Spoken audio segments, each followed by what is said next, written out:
over the last 2 decades of leadership, entrepreneurship, conflict resolution, I've developed a few tricks of the trade, so to speak, on how to command respect almost instantaneously.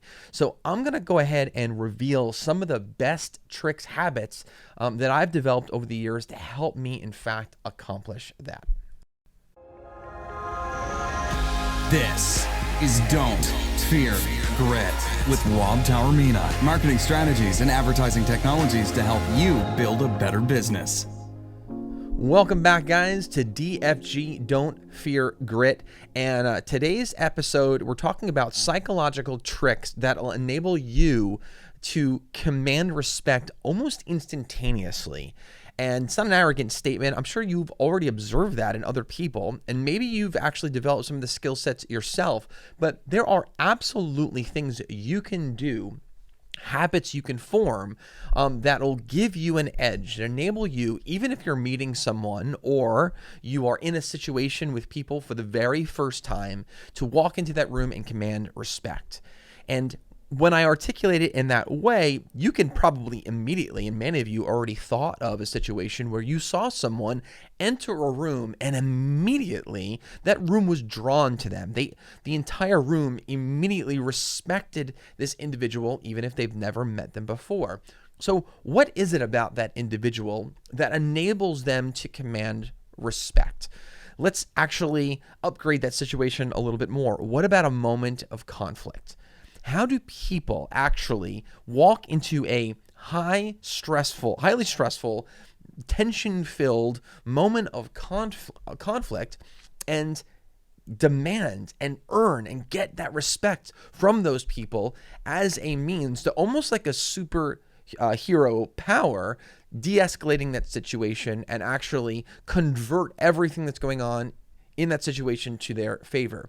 Well, it's not an accident.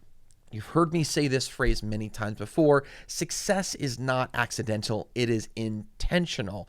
So the ability to de-escalate conflict, but not only just de-escalate it, but then make it favorable to you, is also an intentional thing and not accidental. So what are some of these things that people do, say, mannerisms, that actually allow people to command those moments? Well, over the years, I've developed some sort of tricks myself, and whether it be things that I've observed in other people, and I was like, wow, that was an incredible move, or that was an incredible line, or the ability, what that person did. It's amazing what resulted, because then I paid attention to it and I noticed the trends. I'm like, wow, every single time that this person did this, it resulted in this. So I made note of that. And then I would sort of apply it to my own life. And then I noticed some things that I would do that would result in me being able to earn respect from people around me. And then the more you do that, and the more that you are intentionally paying attention to how people respond to various situations, that sort of then arms you with the ability to enter situations with more confidence, because now you're armed with sort of like the toolbox, the conflict resolution toolbox that you can just refer to and dip into to be able to, like I just said, I know I'm repeating myself here, but it's important, resolve conflict. But the point of this conversation today is resolve conflict favorably for you, where you then are earning their respect, because that's a big deal that can result in some really positive things for you, for your life and for various situations. Now, when I say conflict, I don't want you to confuse that and limit it to only conflict meaning physical conflict, right? There are physical angry moments, and I'm not just referring to that, although these will work for those situations, but I'm actually talking about, and if you're an entrepreneur, you definitely are living this every single day, there are moments where there are conflict, differences of opinion, either between you and your staff and your clients, or you and your clients, you and another vendor, you and another competitor.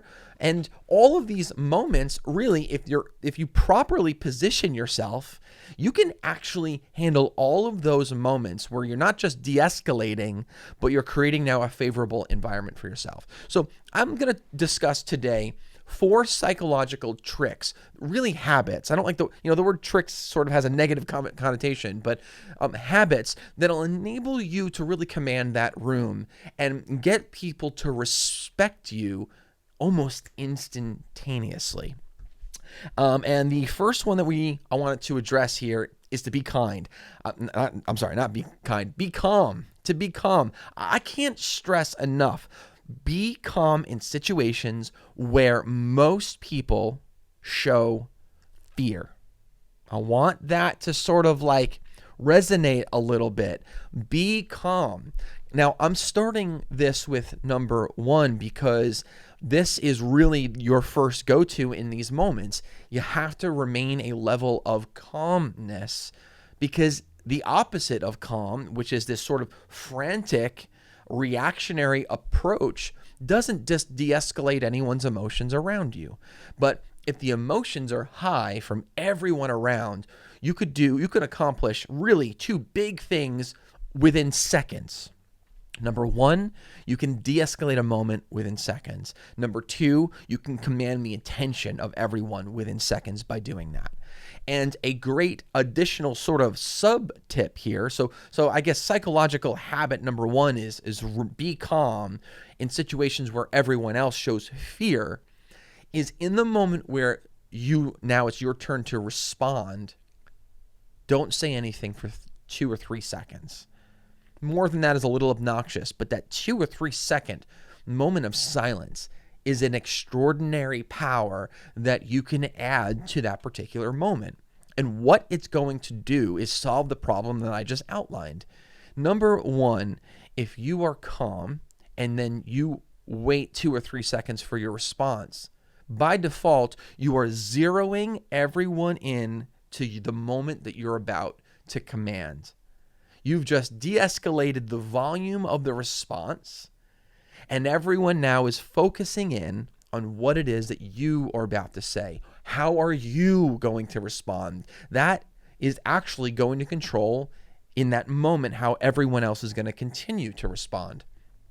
So as you enter that moment of conflict, if you can control your body language, your words, your response, and project calmness, and then follow that up with a 2 or 3 second moment of silence before you even say or utter anything, you will, within those few moments, you will successfully de-escalate and now command the respect of everyone that's involved with this particular project. You can call it a problem, conflict. It's a very, very powerful tool. Now, most people feel the pressure to have to respond very quickly, and that kind of pressure will always translate to a level of franticness. The franticness is the opposite of calmness. It's the opposite of what we're talking about here. So that's why even in that moment where you're feeling the pressure to have to say something, you're feeling the pressure to have to do something, what I want to recommend to you is, for you to be able to gain some control, is be calm when everyone else is responding with fear, and count to 2 to 3 in your own head, and then deliver something. That will even calm your body, and your mannerisms will also match this calmness that you're trying to project to everyone else. The next thing we're going to talk about here is to hold eye contact during conflict, but not always. I want to stress that because I actually don't believe in absolute truths. So it's not an absolute truth to hold eye contact always. Number 1, it becomes incredibly awkward, uncomfortable for a lot of people, and then that translates, if you break that time where you're supposed to do it, then it translates to obnoxiousness. It's more aggressive. You're escalating instead of de-escalating. So it's going to be counterproductive. So it's really important to maintain eye contact, but not always. There's a couple rules of thumb here to keep in mind based on what your objective, right? So if you got to understand this. If you're holding eye contact while the other person is also holding eye contact, that's going to create more conflict. So if you break, though, if two people are holding eye contact and then you break that eye contact momentarily by looking down, it's going to de-escalate it. So keep that in mind. If your goal is to immediately de-escalate, that is one technique that you can apply to do that. Another thing, if you want to show that you are not intimidated, right? So maybe you're in a moment where you are feeling the best result here is you don't want, let's see here. You don't want people to think that you are intimidated. I'm sorry. There you go. So I'm just trying to find my words here. So if you don't want others to feel like, and regardless, that you are intimidated by the moment and this moment is not too big, well, then you need to be the one then that's going to hold that eye contact, right? And even like I was saying earlier, there are moments where you can break that line and now it starts to translate to being way too aggressive and escalates it. However, and this is rare, and I don't necessarily recommend this in all situations. This is a very rare moment. But if you really are confident and you do not want anyone to think in this moment that you are intimidated at all, well, then you wait for the other person to break away. And then that last person who's left sort of standing, in this case, looking, is the person that's going to be projected as someone who is absolutely not intimidated. And the other thing that you can do where you want to, and this is sort of my favorite one, but if you want to de-escalate without showing any levels of fear or discomfort, then what you want to do is you start by looking, right, and holding that stare, but instead of breaking down, what you're going to do is you're going to break to the side. Do you understand that? So one way is, remember, you can look at the person and you're really establishing yourself as someone that should be respected, but you want to de-escalate it. So the first thing, that immediate level of de-escalation, is to look down. Now that sends a very, very clear message to the other person that maybe they're also are still in charge a little bit, right? But you're offering something peaceful and you're looking to look down and be like, but I get it, you're still in charge. That can de-escalate it and it still gives authority to the other individual. But let's say you don't necessarily want to communicate that you're giving authority to this other individual, but you still do want to de-escalate it without any level of fear. Well, what you could do is you instead of looking down, so you're going to make eye contact, all you're going to do is you're going to look to the left or you're going to look to the right. And then you can come back. So when you're looking to the left or the right, either you can be finding something to sort of focus on or shifting it to someone else. That is now still maintaining your level of confidence and authority in that moment, but it's also offering them physically, it's telling them you don't want to be aggressive, you do want to de-escalate, so you're going to look to the side. Does that make sense to you, a lot of you guys? The next thing that you guys are going to do here, this is, again, one of these psychological tricks in order to be able to command respect from the people around you. And if you're like hearing what I'm saying and you're getting it and you're like, oh man, this is really, really registering, do me a favor and send me a message by liking. If you're watching this on YouTube or somewhere else, do me a favor, like it. If you haven't already subscribed to the show and you're more of a podcaster, that's awesome. Love my podcast. It's my biggest community, actually.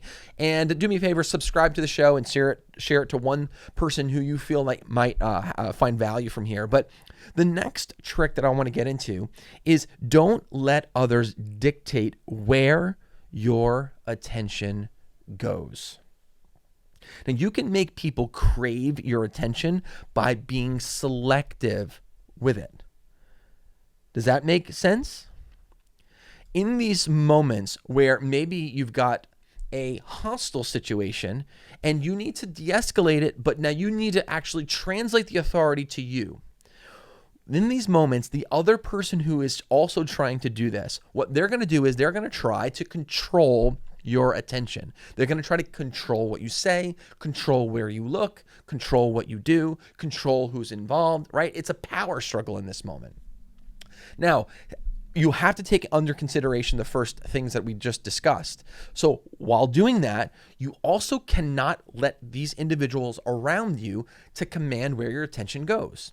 If you do that, you're going to lose respect by default of the fact that Number one, no one really might know that you exist. They don't know that you're actually part of the conversation. And why I say those two things, let's say you're in a crowded room, a bunch of leaders, and there's discussion there. You're going to get lost in the crowd unless you can actually now project yourself a little bit and now control where that attention goes. Don't let other people necessarily always dictate and control where your attention goes. Now, there are certain things that you could do to make people crave your attention. Eyes are a big thing. The way that you articulate words, like the tonality of your words and the words themselves that you use, you can actually present yourself in such a way that the people in that situation are craving your attention. They're going to crave what it is that you have to say. And that is one way that you can now control where the attention goes. The last thing, and this is a hard one for a lot of people, but a super powerful one once you realize the value in this. But be honest, even when it goes against your self-interest. This is going to scream to everyone around self-confidence. Now also, it's not about faking it. It's about being real. You want to cultivate a genuinely strong, deep internal confidence. Building an unshakable confidence will project around you, resulting in getting more people to respect you practically instantaneously. So all of that leads us to the most important part of this is for you to genuinely be confident in yourself, to genuinely be confident in your ability, be genuinely confident in your authority as well. If you don't have confidence internally, it's never going to project externally. So it's going to be very difficult for you to actually maintain a level of calmness and authority. It's going to be very difficult for you to be able to look at someone in the eyes and project confidence and authority to that person. It's going to also be very, very difficult for the people observing this moment to see you as the person who's in charge, as you with the person who has true authority in this moment. The person who's able to receive all of that attention is that person who has tremendous internal self-confidence. That's one of those traits of people that walk into the room and you ever wonder, why is it that everyone is gravitating towards them? Well, one big piece of that puzzle is the internal confidence that they are already walking into that room with. And that's something that you have to build and cultivate for yourself. Because if you could do that and then master these 4 techniques that we just outlined, this is really that perfect recipe for success in these moments where now you are going to be able to command the respect of people around you, even if you've never met them before. Now you can imagine how valuable this would be. Now earlier I said in moments where it could be you and your staff, teaching your staff with the clients, you moments with your clients, what about competitors? There's lots of moments with competitors. Or how about seminars, conventions, workshops that you're attending that other people are attending too, that are not just opportunities for you to learn, but opportunities for you to network. This is an incredible networking sort of habit that you can form that allow you to get more value in those networking moments. This is incredibly important, and I want to encourage and motivate all you guys to pursue this a little bit more. So if you've had that aha moment as we've been having this conversation today, well, that's your trigger, or should be your trigger, to look a little bit deeper, dive a little bit deeper on this subject and develop those habits for yourself, because it's a game changer. It really is a game changer because there's a lot of money left on the table. For example, back to the networking opportunities. There's a lot of business and leadership and motivational and influential opportunities out there if you can properly develop these skills. Guys, I hope you love the show. Do me a favor, like, comment, subscribe, do all those great things, and definitely share this with someone that you feel like might find value out of this and it might actually help them. Remember, We're a community. The idea is for this community to help each other. The tide rises for all ships. So if you found something in this show that you feel like might help someone, share it. Don't keep it locked up just for yourself, because guess what? The success is for everyone. As everyone is able to develop and earn levels of success, then we all are able to earn new levels of success as well. Appreciate you guys. Remember, guys, don't fear the process. Don't fear grit. Take care.